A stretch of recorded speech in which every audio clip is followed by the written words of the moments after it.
Antes e depois da lei, um jeito diferente de assistir TV. Baixe agora mesmo o aplicativo do programa por este QR Code que aparece na tela da sua televisão e tenha acesso a entrevistas na íntegra, versão de rádio, links relacionados ao tema e muito mais.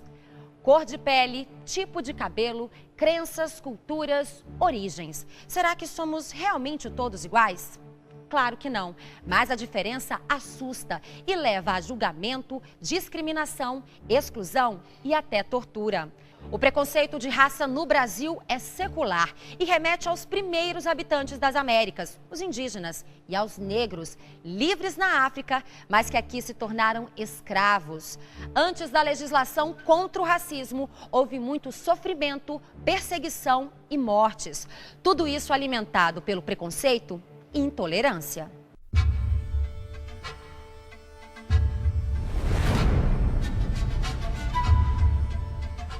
A torcida xingar, pegar no pé é normal, mas começaram com palavras racistas.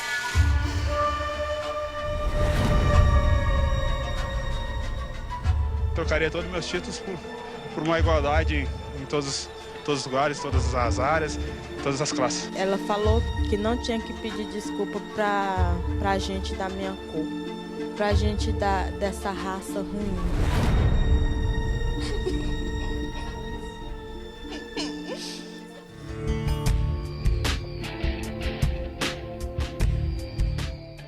Uma atitude baseada na convicção da superioridade de determinadas raças pelas características físicas, étnicas, religiosas, culturais e sociais. Esta é a definição do racismo.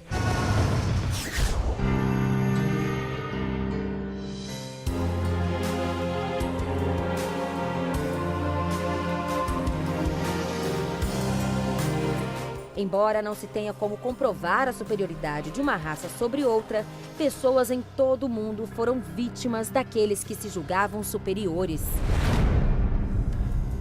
Num país, Brasil, que a maioria é negra, não é? O segundo país no mundo, depois da África, que a sua população, a maioria é negra, por que há tratamento diferenciado?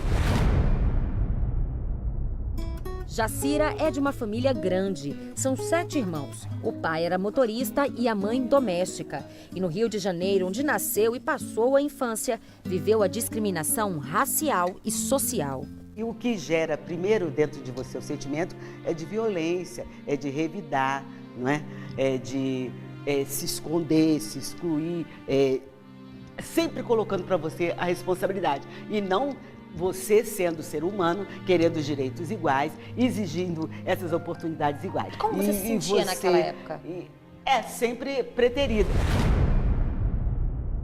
Jacira cresceu e mudou-se para Brasília. Na década de 70, trabalhava com informática e foi convidada com um grupo de colegas para trabalhar num órgão do alto escalão do governo. Mas a oportunidade profissional gratificante se tornou a experiência que marcou a vida dela. Nesse grupo tinham mais de negros. Tinha eu, única mulher negra, tinha outros colegas negros, homens negros. No decorrer desse trabalho, nessa função que eu estava, tudo estava maravilhoso, vamos se dizer, né? Salário melhor, mas ali eu senti perfeitamente que quando você ascende socialmente, a discriminação aumenta. Você fica visada no sentido, opa, você é uma ameaça. As pessoas tinham noção de que estavam praticando um preconceito racial. Mas eu acho também que, apesar de ter noção, eles achavam que talvez isso fosse normal, já que o negro ainda era visto como uma mercadoria. Você sempre vê na mídia o negro em condição de subalternidade.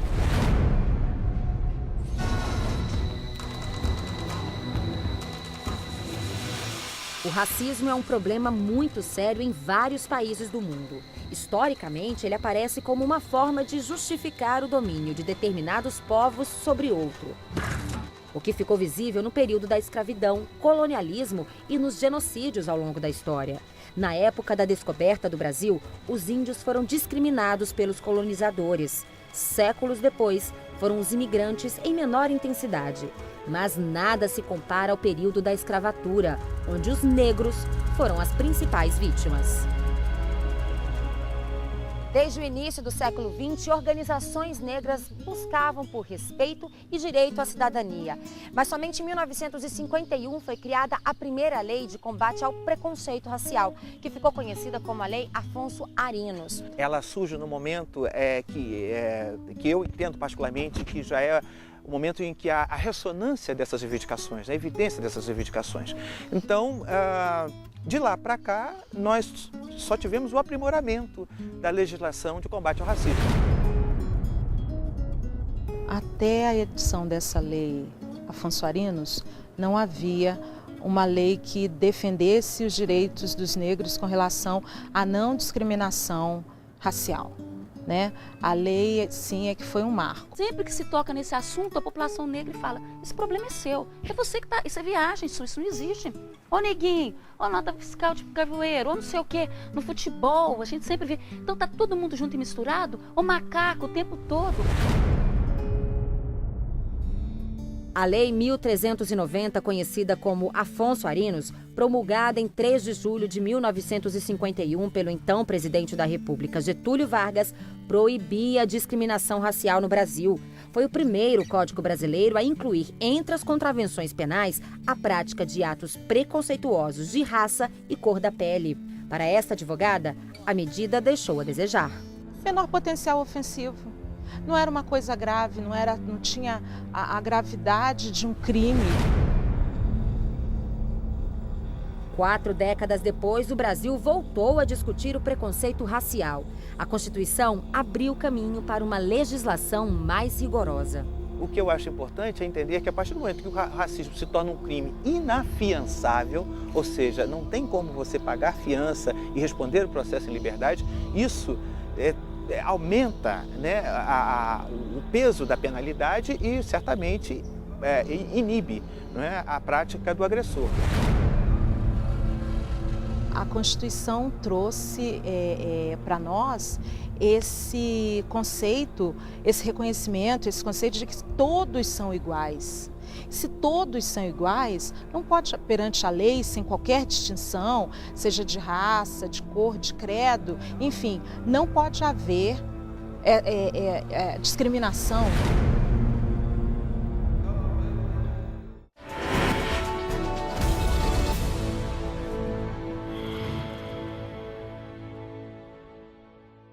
Você está sempre conectado ao Facebook? Nós também. Atualizamos a página do STJ o tempo todo. Fotos, ilustrações, vídeos, dicas sobre direito e cidadania para você ficar ligado ao que acontece aqui e no mundo. A página do STJ no Facebook conecta e informa. Com uma linguagem simples, descontraída, bem-humorada, conquista milhares de seguidores a cada dia e já chegou a mais de 1,5 milhão de pessoas. Somos o maior tribunal no Facebook. Espaço interativo. Aqui você pode conhecer melhor seus direitos e ainda participar de promoções, sorteios e jogos. De qualquer lugar você acessa as decisões que mudam o curso do país e saem das salas de julgamento e chegam até onde você está, em casa, no trabalho, em qualquer lugar.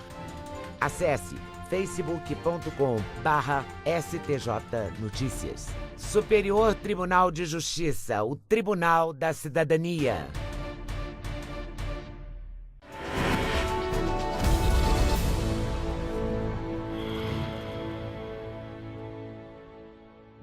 Com a criação das leis antirracismo, hoje os brasileiros estão mais receptivos às diferenças e já admitem o próprio preconceito. Mesmo assim, o racismo está enraizado na nossa cultura e quebrar as correntes históricas não é fácil. Mas um brasileiro teve papel fundamental nessa luta. Olhe à sua volta. O mundo não é só o que você vê.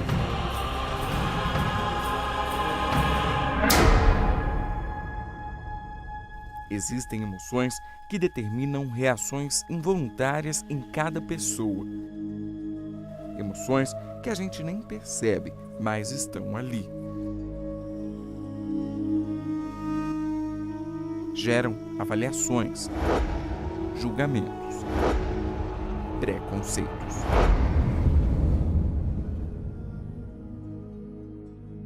É a velha hipocrisia humana, né? Da qual eu não estou imune. Você, em algum momento na sua vida, já foi preconceituoso? Já? Quando? Todo tempo.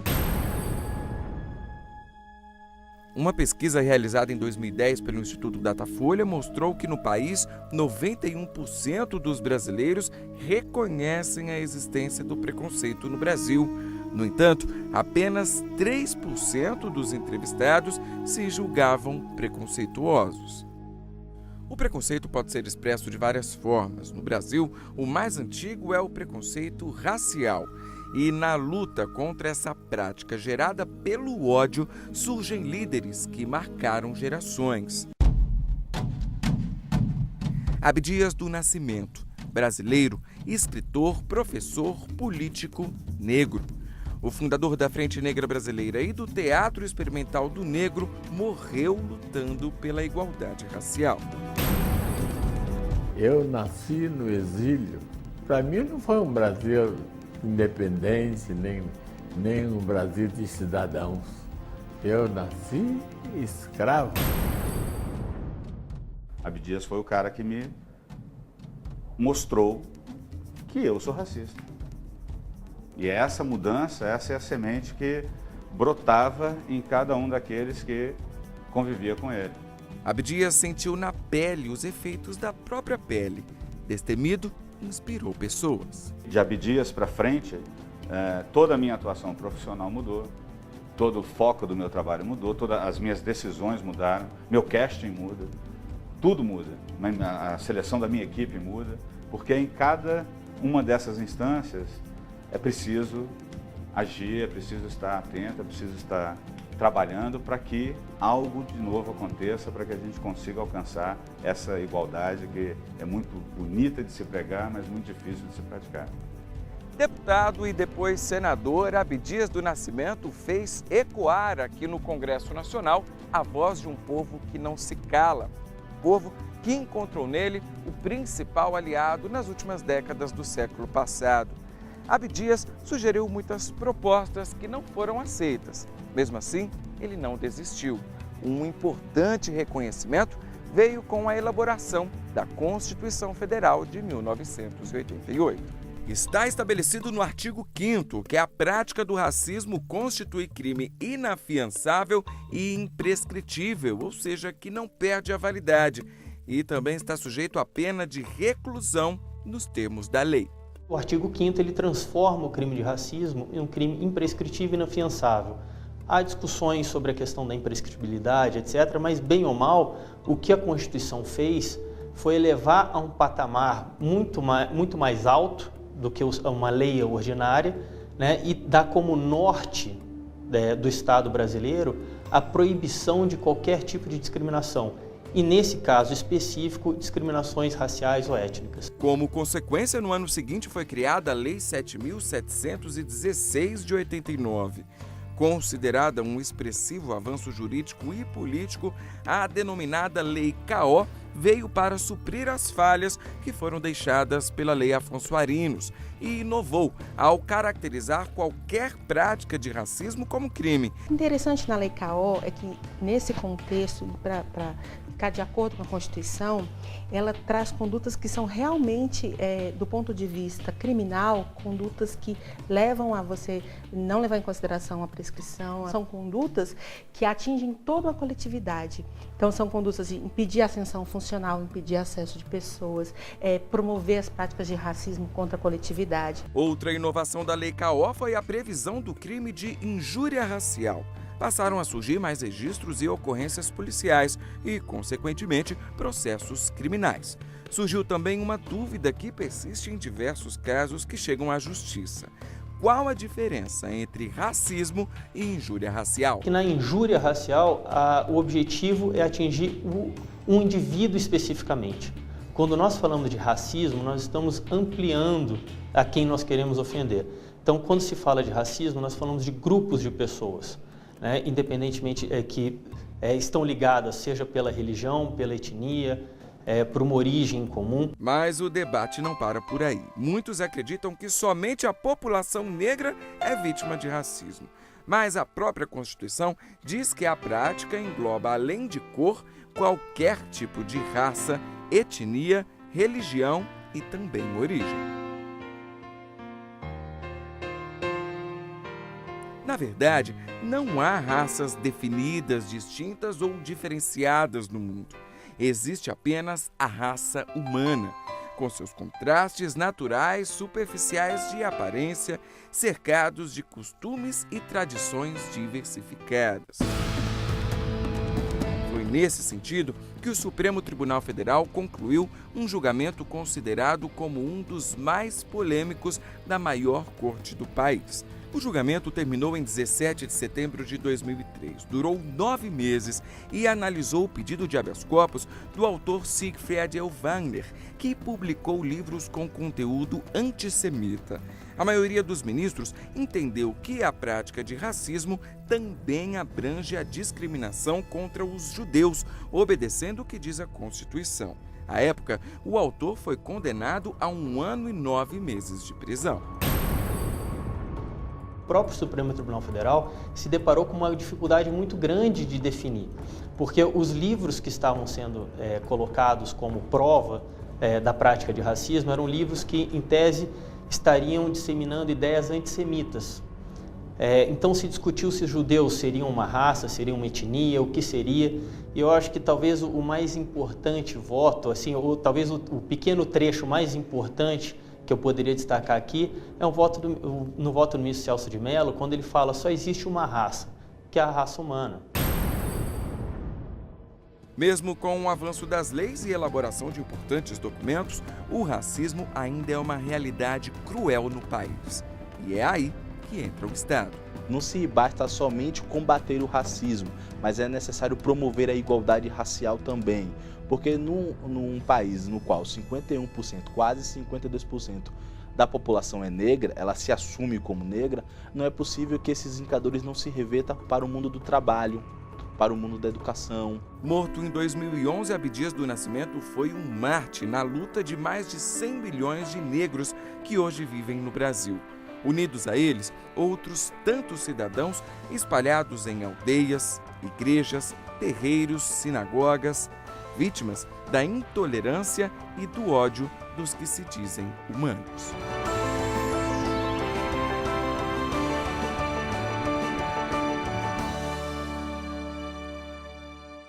A Constituição garantiu o direito de igualdade, mas a realidade continua a mostrar os horrores vividos pela sombra da desigualdade.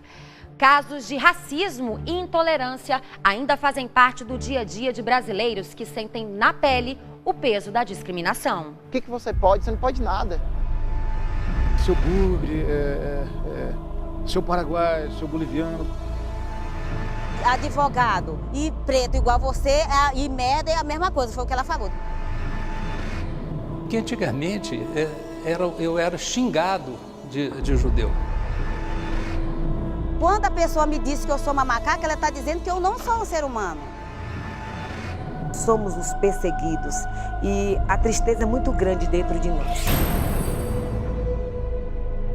As imagens são de um passado que não passou. Os depoimentos gravados para este programa fazem parte de um presente que estas pessoas jamais vão esquecer. Resultado de uma história de perseguição, de humilhação. São negros, índios, judeus, religiosos, testemunhos que mais parecem ser de 500 anos atrás, quando o negro era escravo e o índio era morto. O que antes era normal e até mesmo permitido, hoje seria crime hediondo. Mas será que acontecimentos daquela magnitude não trariam consequências? Quais a gente sente? Quais a gente vê? É muito dolorido, eu fico com vontade, assim, sabe que é vontade de largar tudo, assim, você passa a não acreditar em certas coisas, assim, dói muito.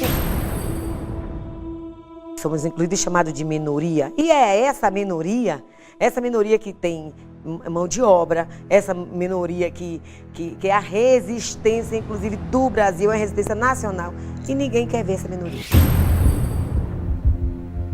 Imagine essa cena, uma sala de aula de uma escola pública e nela 4 alunos negros e um professor racista.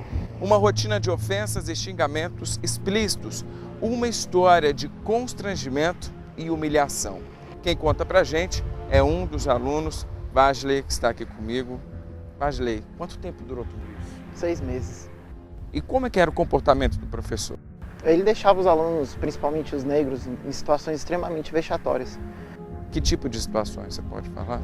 Ele virava e falava que os alunos negros olhavam pra gente, falava, olha, vocês aí que tiver com odor, eu vou trazer desodorante pra vocês, entendeu? O que vocês vão ser? Não vão ser nada.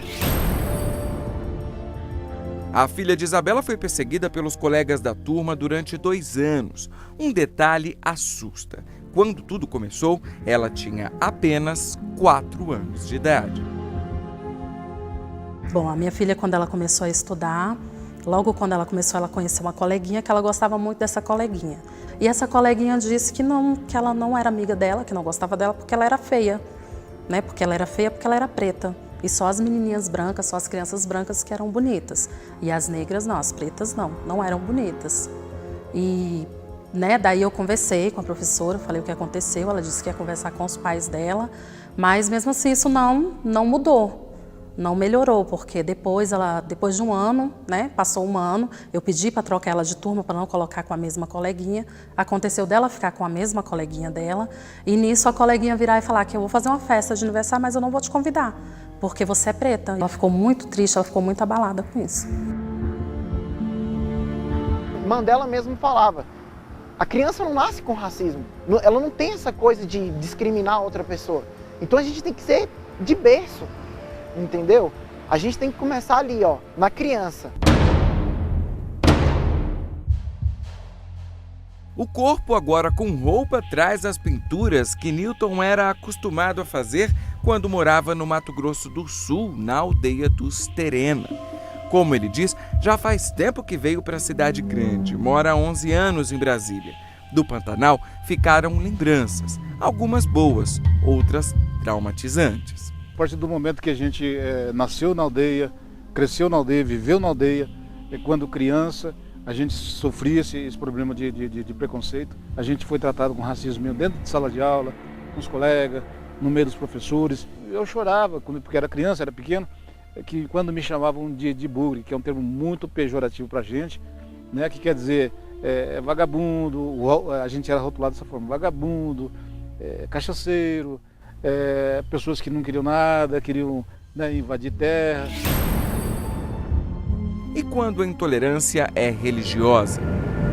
Eu era xingado de judeu. Quer dizer que então o próprio nome judeu era como se fosse um xingamento.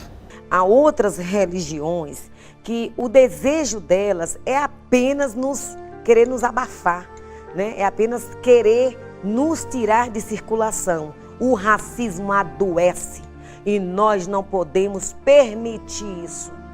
Sou uma mulher preta, sou uma mulher negra, mas sou uma mulher de força, de coragem. O racismo institucional, ele não pode nos prejudicar, principalmente a nossa religiosidade. Se a discriminação já destrói a autoestima de quem é vítima do ódio, o descaso das autoridades desencoraja, amedronta. Eu cheguei à delegacia com a minha esposa, estava lotado a delegacia. O delegado, os agentes, um viraram para o outro e falaram: mas você acha isso racismo? E se eu te chamar de macaco, você acha isso racismo? Aí o outro virou e falou: eu não, os dois eram brancos. Aí eles falaram: não, isso aí não vai dar em nada não, Ângela, é melhor você deixar isso quieto, a gente tem muita coisa para resolver e isso aí não vai dar em nada. Na justiça, o caso de Vasley foi arquivado por falta de provas. Certos da impunidade, muitos nem procuram seus direitos. Resolvi que eu não vou atrás, não vai resolver. Sabe aquele riso de humilhação? De te humilhar, né? De deboche e ver que você está sozinha? É isso que a gente se sente sozinha, desamparada. O que eu vou fazer? E se eu morrer? Ou muito medo de morrer. Anseios, medos, emoções, memórias estão presentes nas formas como a gente percebe, aprende e constrói o preconceito. Saber disso é o primeiro passo para vencê-lo. A gente precisa sair da fase da negação. Sim, somos racistas. E a partir daí vamos fazer o quê? Se colocar no lugar do outro, respeitar o outro. Basta um olhar, um gesto, basta sentir. É a troca, é o amor, é a sensibilidade. Basta dizer para mim ou para outras mulheres negras: negra, eu te amo. Negra, você também faz parte da nossa sociedade. Negra, você também tem o mesmo direito que eu. Mais que superar um problema sociocultural, vencer o racismo é a única forma de quebrar as correntes que, embora afrouxadas, ainda aprisionam. É enxergar o outro, é enxergar a si mesmo. A receita é simples. Já parou para refletir sobre isso?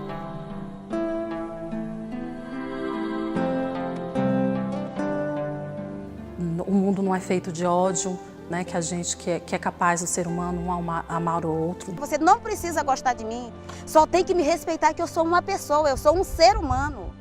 Por mais que a maioria ache que eu não seja um ser humano. Give us a free!